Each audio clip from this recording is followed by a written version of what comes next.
اعوذ باللہ من الشیطان الرجیم، بسم اللہ الرحمن الرحیم۔ تو آج انشاءاللہ سورۃ القریش کا درس دیا جائے گا۔ سورۃ القریش مکیہ ہے، یعنی مکہ مکرمہ میں ہجرت سے قبل نازل ہوئی۔ تو پہلے ہم اس کا ترجمہ پڑھ لیتے ہیں، پھر انشاءاللہ اس کی تشریح کریں گے۔ لإیلاف قریش، چونکہ قریش سفر کے عادی ہیں۔ ایلافہم رحلۃ الشتاء والصیف، یعنی کہ وہ گرمیوں اور سردیوں میں سفر کرنے کے عادی ہو چکے ہیں۔ فَلْيَعْبُدُوا رَبَّ هَذَا الْبَيْتِ، پس چاہیے کہ قریش عبادت کریں اس بیت اللہ کے رب کی، اس خانہ کعبہ کے رب کی۔ الذی اطعمہم من جوع، وہ رب جس نے بھوک کی حالت میں انہیں کھانے کو دیا۔ وآمنہم من خوف، اور خوف کی وجہ سے خوف پر انہیں امن دیا، امان دیا۔ سورۃ القریش اپنے مضامین کے اعتبار سے تمام مفسرین کے نزدیک سورۃ الفیل ہی سے متعلق ہے۔ اس کے مضامین سورۃ الفیل سے متعلق ہے، اور یہی وجہ ہے کہ بعض مصاحف میں سورۃ الفیل اور سورۃ القریش کو بغیر فصل کے لکھا گیا، یعنی کہ درمیان میں بسم اللہ الرحمن الرحیم نہیں لکھی گئی۔ لیکن سیدنا عثمان غنی رضی اللہ عنہ نے جب مصحف تیار کیا تو دوسرے تمام مصحف منگوائے اور ایک مصحف تیار کیا جس کے اندر سورۃ الفیل اور سورۃ القریش کے درمیان میں فصل یعنی کہ بسم اللہ الرحمن الرحیم لکھ دی گئی۔ دونوں صورتوں کو الگ الگ لکھا گیا۔ چنانچہ اب تک جتنے بھی مصاحف ہیں ان کے اندر سورۃ الفیل اور سورۃ القریش دونوں کو الگ لکھا جاتا ہے، لیکن یہ دونوں صورتوں کا آپس میں ربط بہت زیادہ ہے۔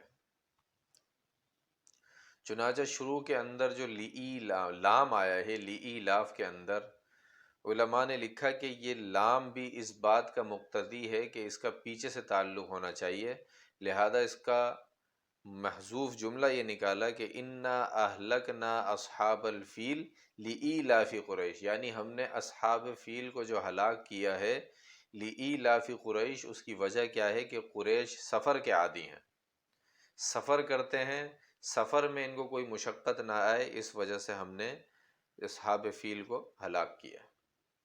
اور بعض نے اعجبو بھی نکالا کہ تعجب کرو قریش کی عظمت پر کہ ہم نے ان کے لیے اصحاب فیل کو ہلاک کر دیا، چونکہ قریش جو ہے وہ سفر کرنے کے عادی ہیں۔ فرمایا لإیلاف قریش، قریش سفر کرنے کے عادی ہیں، قریش عادی ہو گئے سفر کے۔ قریش کیونکہ پہلی آیت کے اندر لفظ قریش آیا، اسی نسبت سے اس کا نام سورۃ القریش رکھا گیا۔ اور قریش یہ ایک عرب کا قبیلہ ہے جو کہ بڑی عظمت والا سمجھا جاتا تھا، بڑی فضیلت والا، اور اسی قبیلے میں سے اللہ کے رسول صلی اللہ علیہ وسلم کی ولادت باسعادت ہوئی، اسی قبیلے میں سے آپ کا تعلق۔ چنانچہ ایک حدیث میں اللہ کے رسول نے ارشاد فرمایا کہ اللہ تعالیٰ نے اولاد آدم کو، جتنی قیامت تک آنے والی اولاد ہے، سب کو ایک چھلنی کے اندر ڈالا۔ فتخیر بنی آدم، اللہ نے اولاد آدم کو ایک چھلنی میں ڈالا۔ فاختار العرب، اس میں سے عرب کو چن کے نکالا، باقی کو واپس کر دیا۔ فتخیر عرب، پھر عرب کو چھلنی میں ڈالا۔ فاختار مضر، قبیلہ مضر کو نکالا، باقی کو واپس کر دیا۔ فتخیر مضر، پھر قبیلہ مضر کو چھلنی میں ڈالا۔ فاختار قریش، قریش کو نکالا، باقی کو واپس کر دیا۔ فتخیر قریش، پھر قریش کو چھلنی میں ڈالا۔ فاختار بنی ہاشم، بنو ہاشم کو چھلنی میں سے نکالا اور باقی کو واپس کر دیا۔ ہر چھلنی پہلے سے باریک ہوتے جا رہی ہے، ہر چھلنی باریک۔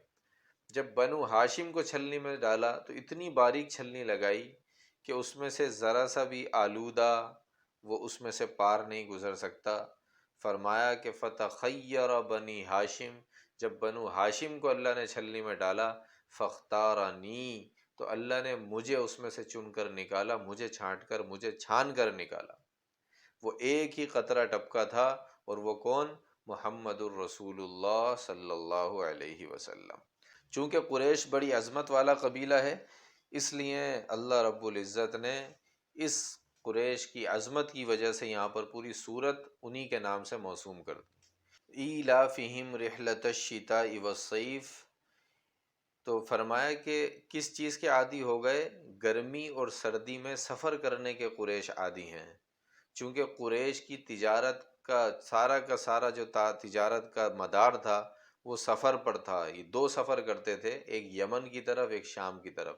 سردیوں میں یمن کی طرف سفر کرتے تھے اور گرمیوں میں شام کی طرف، کیونکہ یمن گرم علاقہ تھا لہذا سردیوں میں اس طرف سفر ہوتا تھا، اور شام ٹھنڈا علاقہ تھا تو گرمیوں میں اس طرف سفر ہوتا تھا۔ اور چونکہ خانہ کعبہ ایک ایسی جگہ پر واقع ہے کہ وہاں پر کوئی زراعت نہیں ہے، کھیتی باڑی کوئی نہیں ہے، چونکہ وہاں پر اس طرح کی چیز نہیں تھی، اس لیے ان کو سفر ہی کرنا پڑتا تھا اور سفر ہی پر ان کی تجارت کا دار و مدار تھا۔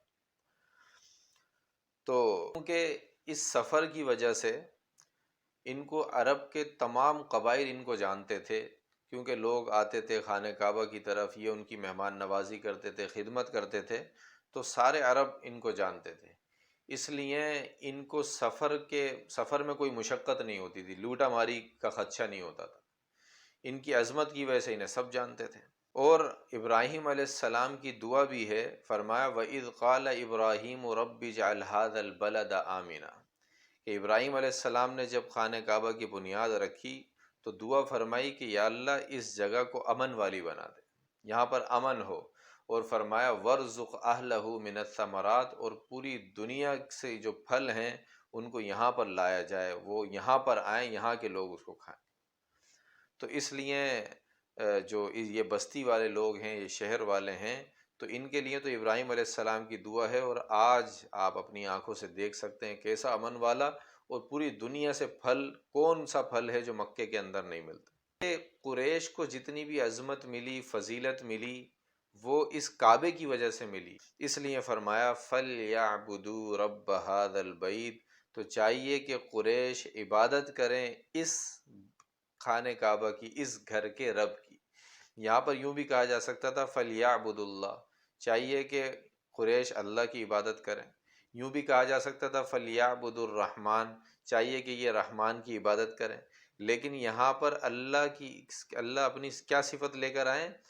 رب البیت، رب هذا البیت، یعنی کہ اس گھر کے رب کی عبادت کریں۔ کیوں؟